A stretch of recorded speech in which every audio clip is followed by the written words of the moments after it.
What's up, everyone? Jacob Stone here. I'll tell you what, if you haven't slept in a hammock, let me tell you, that is the thing to do. Anytime you see a hammock, definitely recommend sleeping in it. Anyways, today we're going to go over color correction. There's many steps that you can do to color correction. You can even go on to color grading, but in this video, we're just gonna go over 3 basic things that you can do as a beginning filmmaker, indie filmmaker, to easily color correct your film and push it out. So the first thing we're going to cover is white balance or color temperature. You have anywhere from 3200 kelvins to 5600. That is around the basic like color temperature range, and for many filmmakers and even some pro, that's all you need. There's much higher end lighting kits and cameras that can go beyond those numbers, but for the purpose of this video and any short films you make, 3200 to 5600 will be fine. Another thing we're going to cover is tint, and we're also going to cover exposure. There's many other things you can do as far as messing with the levels, but these 3 things are really just about anything you need. So let's get started.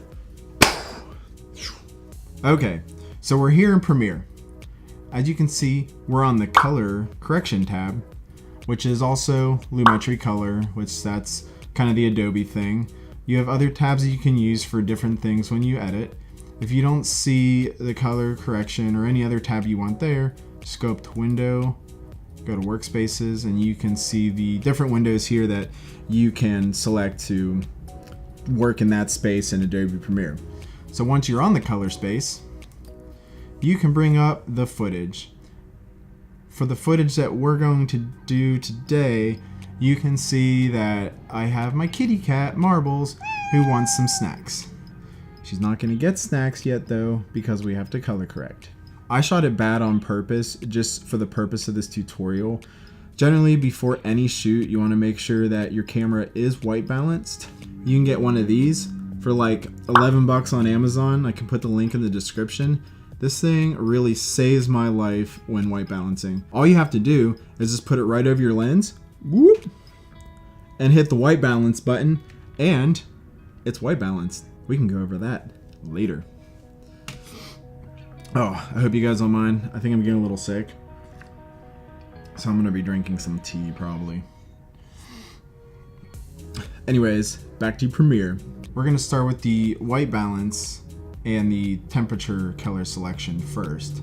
That is the first thing I like to look at because I get to settle the color correction of the video first. As you can see, it is really orange. Before we start to correct it though, why do I have 2 monitors up? I know, you probably think I'm nuts or OCD or I like that one for both eyes. No.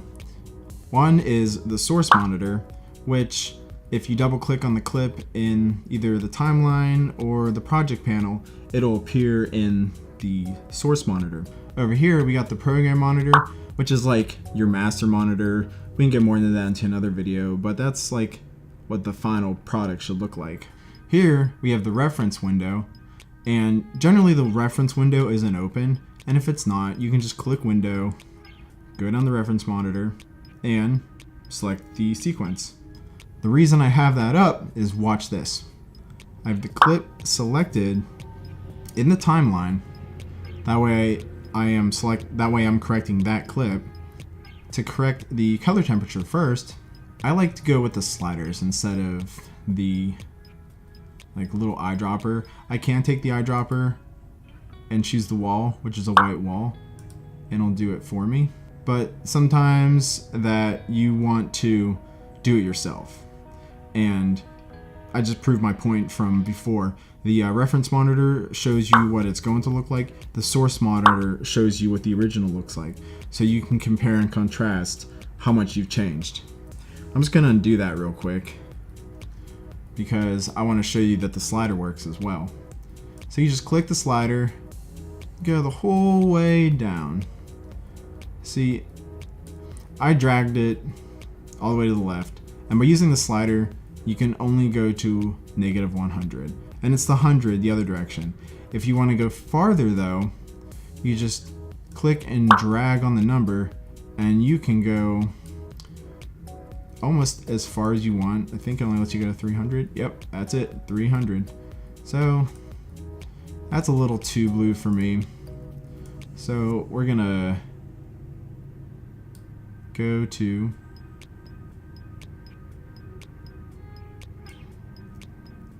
let's see. I think that's alright. Keep in mind, I shot this way out of color balance, so probably not going to get it perfect at all, but I'm just going to show you the tools that you can do in here to get it as close as possible.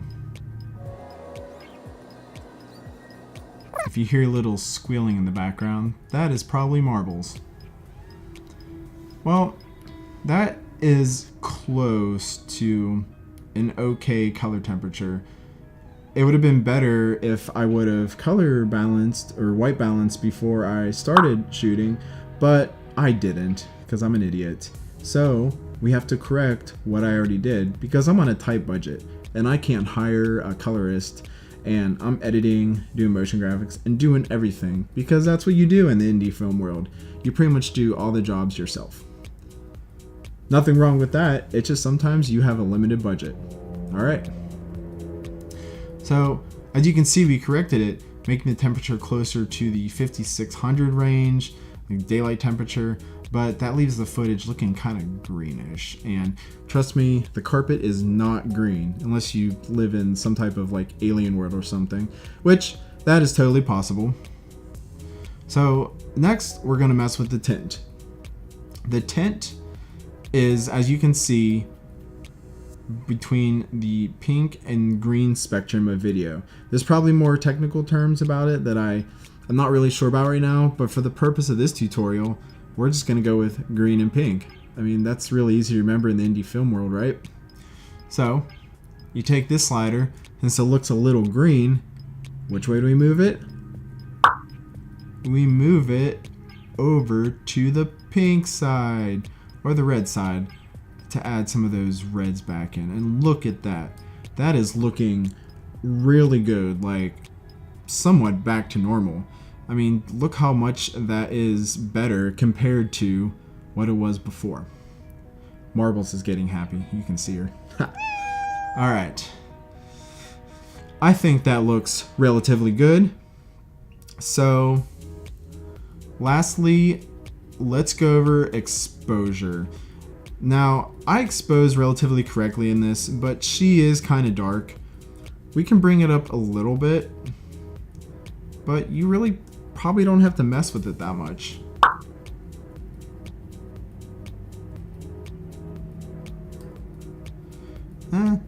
As you can see, it kind of blows out the background a little bit. So we're going to go down. As I said, this didn't need corrected much. You're probably going to go like maybe 0.5. Yeah, we'll try 0.5 for this one. So see how you can see like her fur a little more and her eye versus like this, it's a little darker. Usually with color balance and tint, you can just like look at the video. If you want to get more specific, there's an option up here that comes up when you bring up the Lumetri tab called Lumetri Scopes. And I like to use this, mainly this one, because as you can see, just from what I've shown you before, you have your, what's that? Magenta and green. And then you have your yellow and blue. Ooh, color temperature. And you can do other ones too with red and cyan. But we're just going to stick with these two, which is basically the color temperature, white balance, and the magenta and the green. We can see that it's still over in the yellow range, so if I really want to, I can bring it over a little more, but it made a little greenish, so I have to pump up the pink a little more.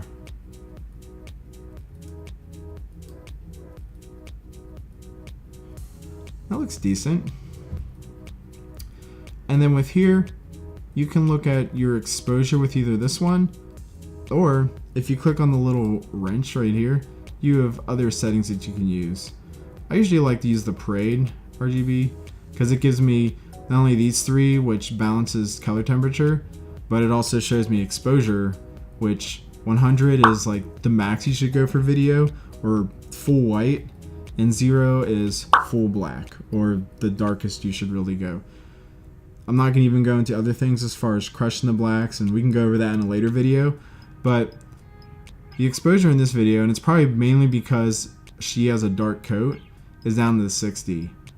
Ideally, I like to push it up to at least the 80 level. So let's see how that looks. You can follow these reference monitors all you want, but if you don't like the way it looks just by looking at it, you're not gonna like it. I mean, the human eye is really still better than any monitors out there. And who knows, maybe you want something that's blown out so you can, like, no, make it artistic or something. See, even though we can't push it this far, I still think it's her fur. So, but we're gonna see what it looks like around the 1.3. So if we go from up there, and we'll go back to the source tab over here. Whoa, look at that difference. You can see how much better it is. Granted, it might not be perfect because I could have white balanced it to begin with, but I forgot. So we could correct it as best as we can in post. And who knows, maybe this could be a look that you can copy to your entire film and you'll like it, and it'll give it an orangish green look. Maybe you'll like it. So let's watch it and see how it looks. Oh, look at that. She wants the snack.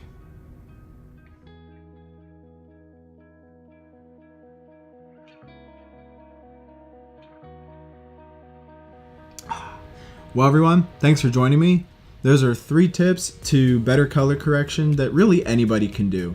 You want to start with your white balance, then once that's fixed, you want to go into your tint, adjust the green and pink, and then lastly, you want to look at your exposure. As I mentioned, there's many other things you can do and much things you can do during production to either prevent this much mistake from happening, or to do better in post, and then you can go in the color grading. But for any beginners or really indie filmmakers, if you just need the color correct fast, then this is the way to do it.